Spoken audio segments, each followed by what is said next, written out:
மா, எத்தனை தடவை சொல்றது? நான் வேலை விட்டு வரும்போது அப்பாவை தெருமுனையில வந்து நிக்க சொல்லுன்னு.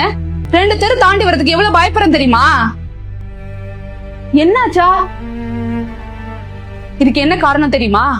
ஊரு ஃபுல்லா கஞ்சா போதை மாத்திரைன்னு போதை பொருள் புழக்கம் ஒரு பக்கம், ரவுடிகள் தொல்லை இன்னொரு பக்கம். இதெல்லாம் யார்கிட்ட கம்ப்ளைண்ட் பண்ணாலும் எந்த ஆக்ஷன் எடுக்கிறதே இல்ல.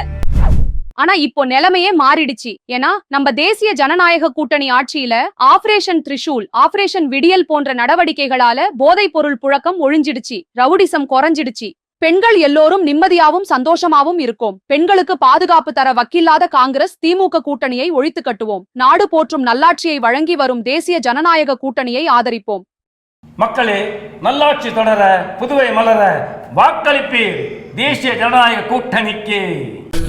தொடரட்டும்.